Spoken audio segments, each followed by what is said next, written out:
So music is all spirit. That's the first thing that we must understand about music, that it's all spirit. Music is a weapon.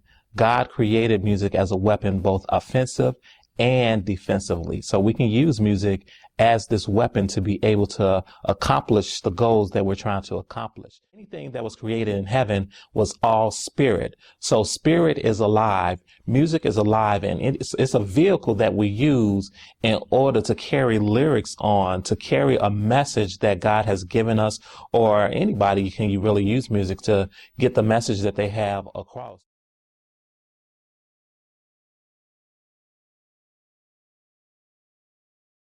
And the base word of music is muse. And muse means to meditate. And there's a principle in the word of God that says that we meditate on the word day and night, that we may observe to do according to it. Then will we prosper and observe to do it and have good success. So what happens is we take music and we begin to sing it. So we're meditating it. We're getting it into our mindset. We're getting it into our spirit. So now we're meditating it. And as we begin to meditate, it goes down in our hearts. And the word says that out of the abundance of our hearts, our mouth begins to speak. And as our mouth begins to speak those words, our mouth controls what our body do, because we're made up of body, soul, and spirit. So our body is a slave to whatever we say. So as we begin to meditate the words, we hear it and our body begins to take it and do exactly what we say within our words.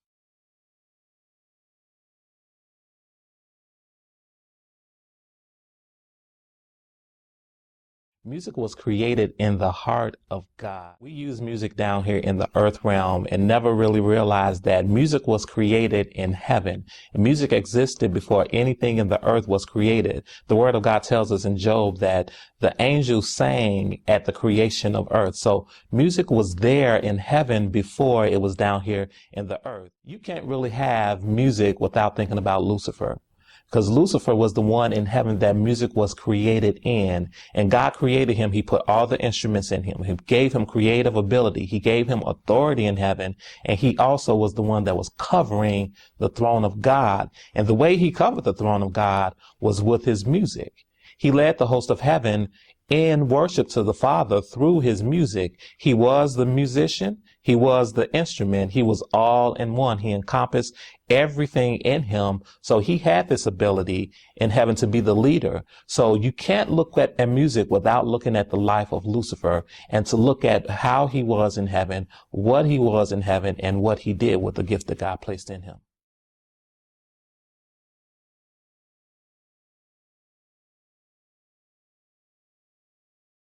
Music has a strong ability to control our lives today. And the reason it does that is one key principle.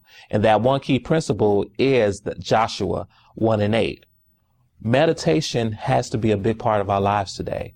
Meditation controls the things that goes into our spirit, and the things that's in our spirit are the things that control our everyday life. So music can affect us in many ways. If you listen to negative music and you're meditating on that all day long, it becomes part of your makeup.